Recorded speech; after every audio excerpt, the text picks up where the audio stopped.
ഞാൻ pencil sketch എടുത്ത് വെച്ചിട്ടുണ്ട്. പെൻസിലാണ്, ആർട്ട് ലൈൻ പെൻസിലാണ്. അത് വെച്ച് ഞാൻ സ്കെച്ച് വരച്ചിട്ടുണ്ട്. ഇനി പെൻ വെച്ച് അതിനൊന്ന് പൂർണ്ണത കൊടുക്കും. സീഡ് റൈറ്റർ പെൻ വെച്ചാണ് കൊടുക്കുന്നത്. നമുക്ക് കണ്ണ്, പുരികം, മൂക്ക്, വായ്.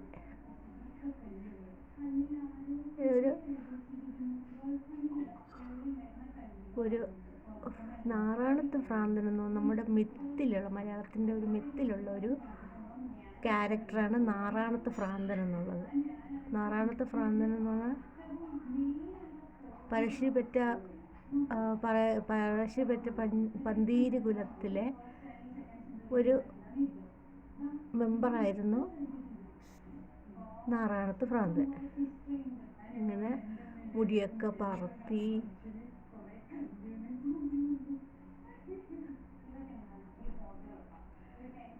അങ്ങനെ ഒരു ക്യാരക്ടറായിരുന്നു. ഒരു ആരോഗ്യത്തിനെ കുറിച്ചൊന്നും നോക്കാതെ ദിവസവും അവിടെ ഒരു കല്ലുണ്ടായിരുന്നു. ആ കല്ല് ഉരുട്ടി ഈ മലയുടെ കുന്നിൻ്റെ മുകളിൽ കയറ്റുമായിരുന്നു. അതുപോലെ ഒരു കുന്നുണ്ടായിരുന്നു അവിടെ ഒരു കുന്നിൽ ഈ കല്ലിനെ, താഴെ കിടക്കണ കല്ലിനെ ഉരുട്ടി മുകളിൽ കയറ്റും. എന്നിട്ട് പൊത്തോന്ന് പറഞ്ഞ് താഴോട്ട് ഉരുട്ടിയിടും. അങ്ങനെ ഉള്ള ഒരു ക്യാരക്ടറായിരുന്നു. നമുക്ക് ആ ക്യാരക്ടറിന് നാറാണത്ത് ഭ്രാന്തൻ്റെ കൈയൊക്കെ ഒന്ന് വരച്ചു കൊടുക്കാം. ശരീരം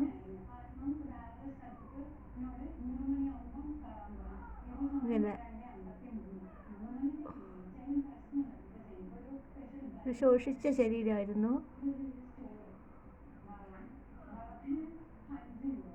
ഒരു കീറിയ ഡ്രസ്സൊക്കെയാണ് ധരിച്ചിരുന്നത്.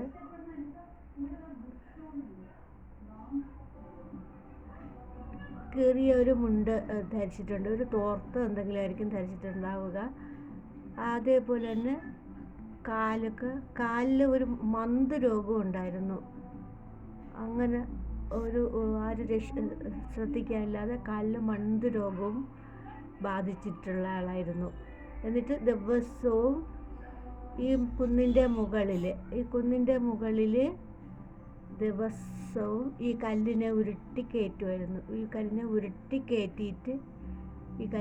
കയറ്റിയിട്ട് നേരെ താഴേക്ക് തള്ളുമായിരുന്നു. അങ്ങനെ ദിവസവും ആ ഭക്ഷണമൊന്നും നേരെ കഴിക്കില്ലായിരുന്നു. വൈകുന്നേരം ആകുമ്പോൾ ചുടല കാട്ടിൽ പോയിട്ട് എന്തെങ്കിലും കയ്യിലുള്ള എന്തെങ്കിലും ഉണ്ടെങ്കിൽ അതിനെ അവിടുത്തെ ചുടലയുടെ തീയിലാണ് ഇട്ട് ചുട്ട് കഴിക്കുന്നത്. അങ്ങനെ എന്നിട്ട് അവിടെ തന്നെ കിടന്നുറങ്ങുകയും ചെയ്യും. അങ്ങനെയുള്ളൊരു മനുഷ്യനായിരുന്നു. ഒരു കൊട്ടാരത്തിൽ താമസിച്ചു കൊണ്ടിരുന്ന ആളായിരുന്നു. പിന്നീട് ഇതുപോലെ ഭ്രാന്ത് വന്നിട്ട് ഇതുപോലെയുള്ളൊരു പാഴായിട്ടുള്ള വേല. നമ്മളൊക്കെ കുട്ടികൾ എന്താണ് ചെയ്യുന്നത്? എപ്പോഴും പഠിക്കും, അവർ കളിക്കും, ഇതേപോലത്തെ ജോലിയൊന്നും ചെയ്യില്ല. അത് നമ്മൾ ആരും ശ്രദ്ധിക്കാനില്ലാത്ത കുട്ടികളുടെയാണ് ഇങ്ങനെ ആയി പോണത്.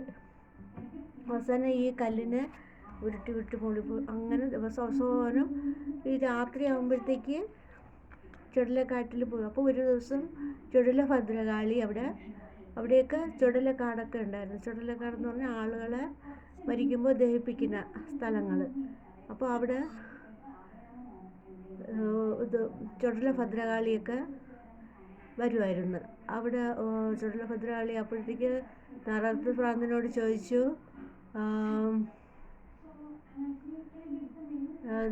നിനക്ക് എന്താണ് വരം വേണ്ടതെന്ന് ചോദിച്ചു നാറാണത്ത് ഭ്രാന്തനോട്. അപ്പോൾ പറഞ്ഞു, എനിക്ക് വരമൊന്നും വേണ്ട, എൻ്റെ ഈ വലത് കാലിലുള്ള മന്ത് ഇടത് കാലിലോട്ടാക്കി തന്നാൽ മതിയെന്ന് ഈ നാറാണത്ത് ഭ്രാന്തൻ പറഞ്ഞു. അങ്ങനെ ഒരു ഓർമ്മയില്ലാത്ത ഒരു മനുഷ്യനായിരുന്നു. അപ്പോൾ എന്നിട്ട് ആ ഉടനെ തന്നെ ആ ദേവി എന്ത് ചെയ്തു, ചുടലഭദ്രകാളി എന്ത് ചെയ്തു, ഉടനെ തന്നെ ഈ കാലിലുള്ള മന്തിനെ ഈ കാലിലോട്ടാക്കി കൊടുത്തു. അങ്ങനെ ജീവിച്ചിരുന്ന ഒരാളാണ്. അപ്പോൾ അയാളുടെ ഒരു ഡ്രോയിങ്ങാണ് ഞാൻ വരച്ചിരിക്കുന്നത്. ഇനി നമുക്കത് കളർ കൊടുക്കാം.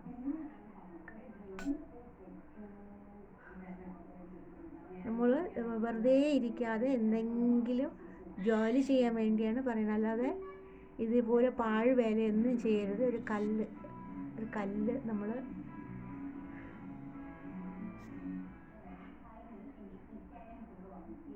ഇങ്ങനെ ഒന്ന് ടച്ച് ചെയ്ത് കൊടുത്താൽ മതി, ഒരു കല്ലിൻ്റെ രൂപമായി.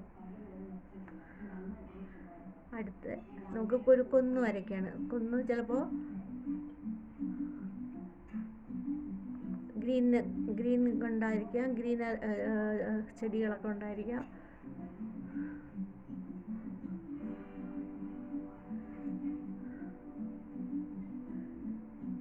അല്ലെങ്കിൽ വെറും മണ്ണിൻ്റെ ഒക്കെ ഒന്നായിരിക്കാം.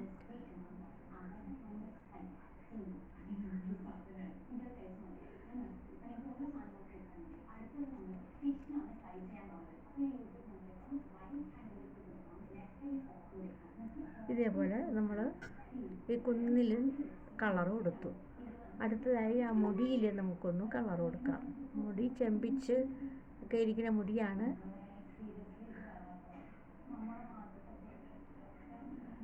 ഡാർക്കും കൊടുക്കാം.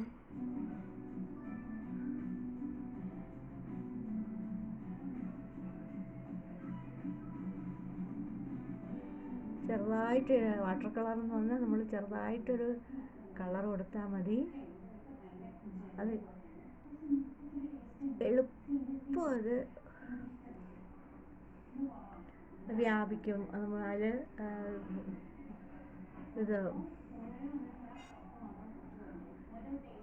ഇതുപോലെ നമ്മൾ അത് ഒന്ന് ഇത് ചുടല കളമാണ്. ചുടല കളമെന്ന് പറഞ്ഞാൽ ആൾക്കാരെയൊക്കെ ദഹിപ്പിക്കുന്ന കളമാണ്. അപ്പോൾ അവിടെ നമുക്കൊരു റെഡ് കളർ കൊടുത്തിട്ട് യെല്ലോ കളറും കൂടെ കൊടുക്കണം. കുറച്ച് മാറ്റിയിട്ട് അല്പം ഇടയ്ക്ക് വൈറ്റ് കൊടുക്കണം. വൈറ്റ് നമ്മളൊന്നും കൊടുക്കാതിരുന്നാലും മതി. അതിൻ്റെ മുകളിലോട്ട് നമുക്ക്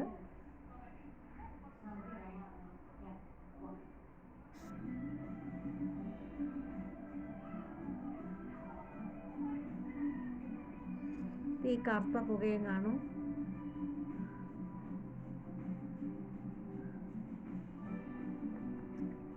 നമുക്ക് അത് ഒരു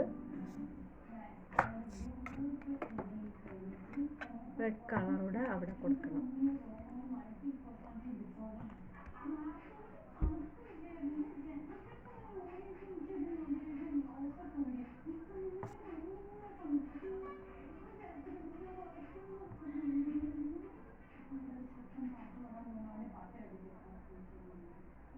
റെഡ് കളറ് അല്പം കൊടുക്കുകയാണ്. ആ റെഡ് കളറും കൂടെ കൊടുക്കുകയാണ്.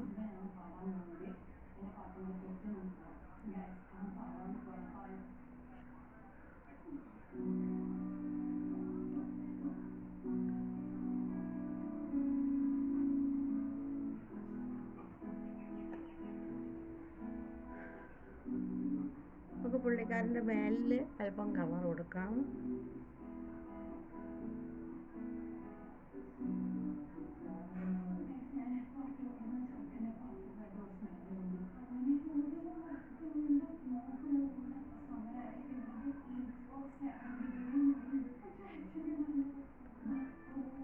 എല്ലാവർക്കും കഥ ഇഷ്ടപ്പെട്ട് കാണുമെന്ന് വിശ്വസിക്കുന്നു.